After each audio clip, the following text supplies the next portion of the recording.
All right, getting into stories. The first one comes from Bleeping Computer, and the title here is FTC orders Marriott and Starwood to implement strict data security. So for those of you who may not recall, Marriott and Starwood hotels, who again are part of the same network, were back a number of years ago, were the subject of multiple security breaches.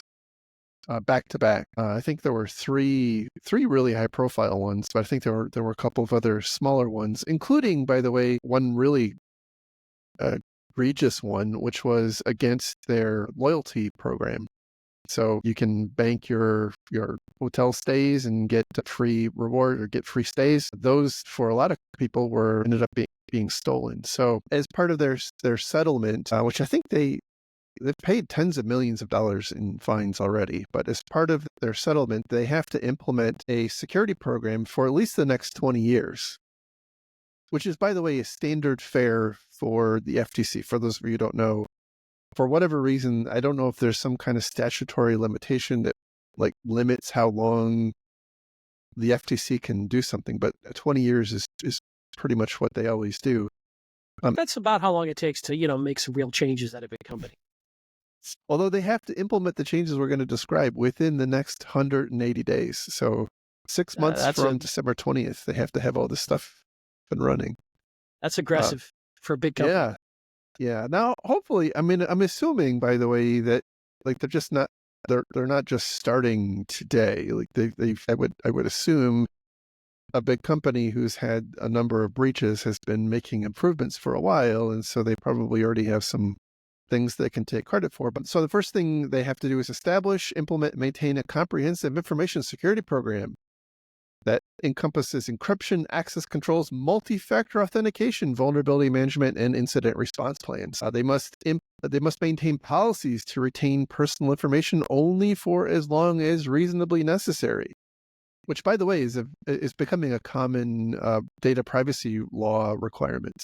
Interesting. Yeah, define reasonably. Well, therein lies the problem, right? That is one of the big issues I have with almost all security guidance. Is it's so squishy that you can drive a bus through it. Yep. And so, I might need it, and therefore it's reasonable to keep it.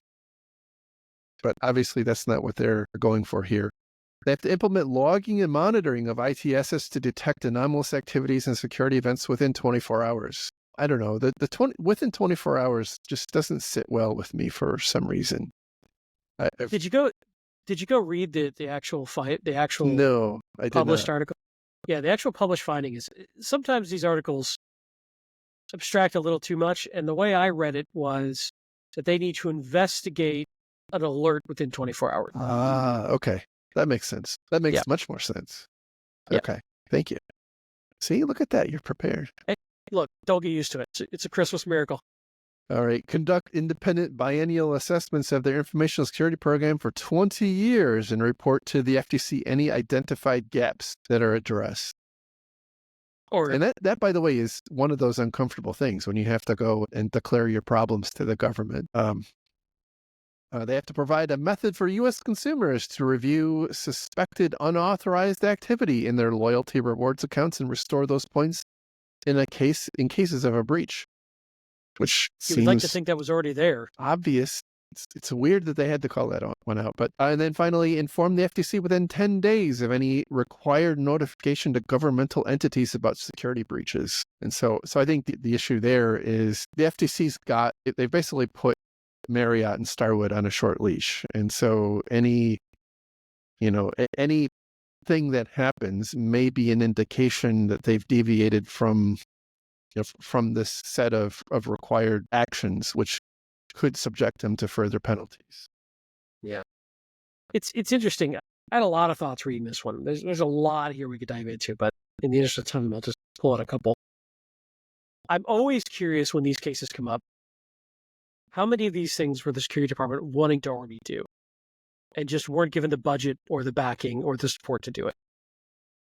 I mean, not to make too many guesses here, but typically I see most folks in security programs want to do the best they can. They care. They want to secure the company. They're not naive. They're not, lazy. They just typically have a lot of challenges, whether it be risk tolerance of the company, isn't aligned with what they want to do, whether it be budget, whether it be focus, whether it be staffing, whether it be they're busy working on other things that take all their time.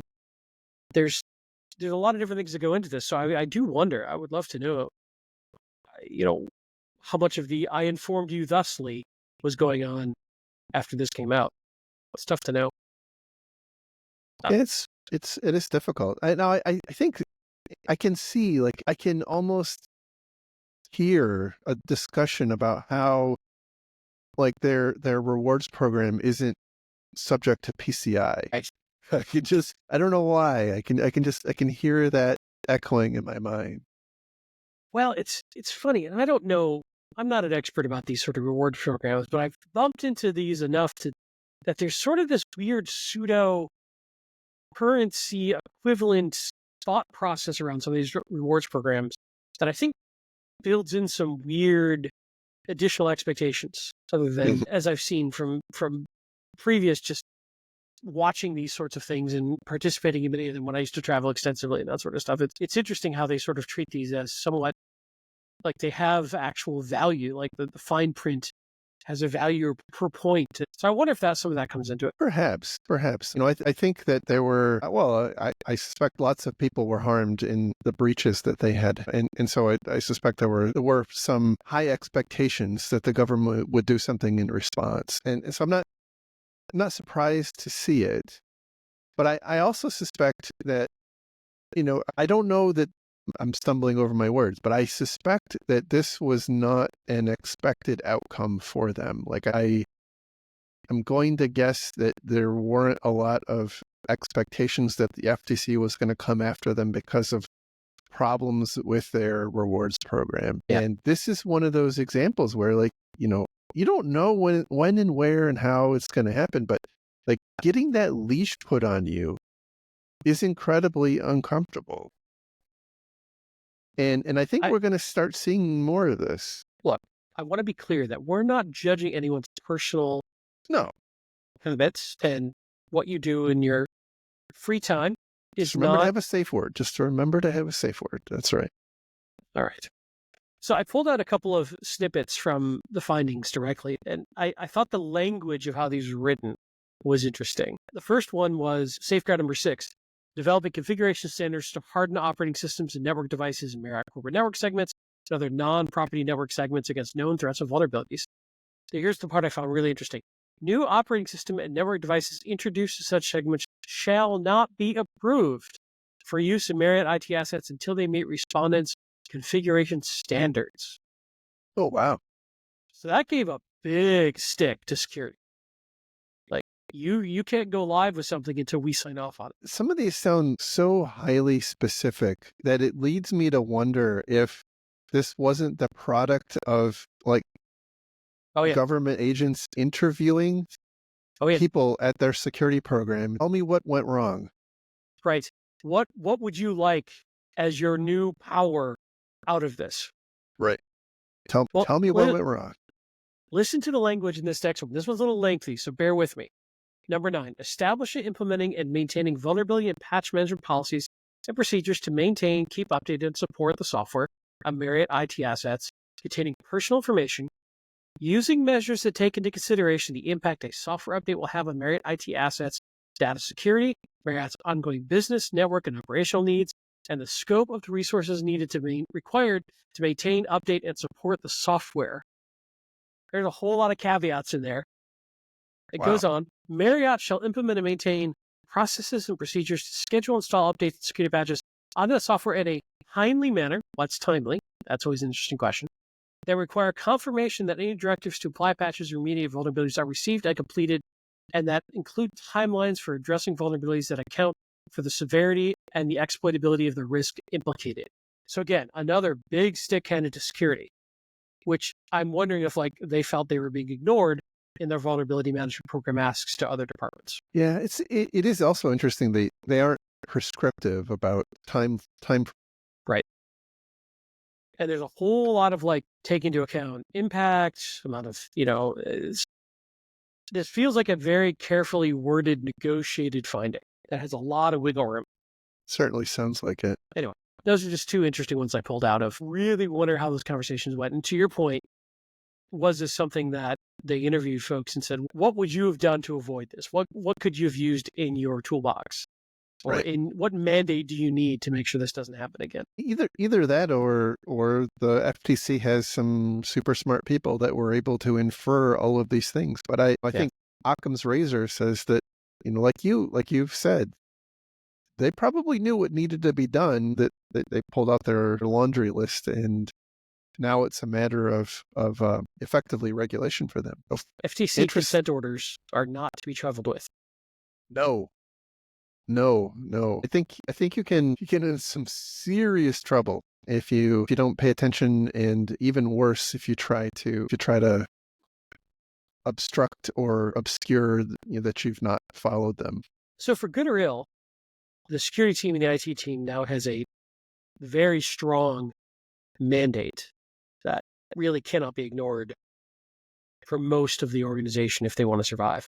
Here's what I think may happen, though, is that other departments will learn to go right up to that line and no farther. They know exactly what's in that order. They know exactly what they're required to do, and that's as much as they're going to do and nothing else. Well, I think you're right. But I guess let me play the devil's advocate on that. On the other side, I would assume that the leadership of the company is super hesitant to fall afoul, like to attract attention again. So, while the process of complying with this order is going to be expensive in taxing and whatnot. And so it's probably not going to be a big appetite to go beyond it. But at the same time, like if something happens again and it was the result of something maybe not directly addressed in the order or somehow adjacent, I think it's not going to go well. And I suspect the leadership of the company is not going to tolerate that. I think for me, one of the points is that like you lose control of your destiny. IT has become kind of the secret sauce for a lot of companies and how much money they invest in IT and security and whatnot as a competitive advantage. And when something like this happens and the government comes in and lays out these prescriptive consent decrees, you lose a lot of that flexibility. Yeah, I agree. And often, like I saw this when I worked in banking. And for those watching on video, by the way, Caesar has come to visit to participate in the podcast. So if you see a little black furry cat head, that's Caesar. See some ears. Yeah, he likes to get up on my desk occasionally. I saw this a little bit in banking where also once you have this sort of heavy regulatory environment, most companies are somewhat reluctant to go outside of what they know the regulators will approve. So they're usually not very interested in cutting edge. They're usually not very interested in exploring new innovative ways of doing things. They want to be very conservative and safe, which could be a competitive disadvantage at times.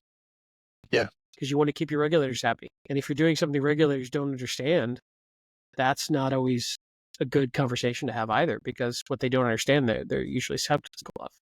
Right. It's a very good point. Very good point.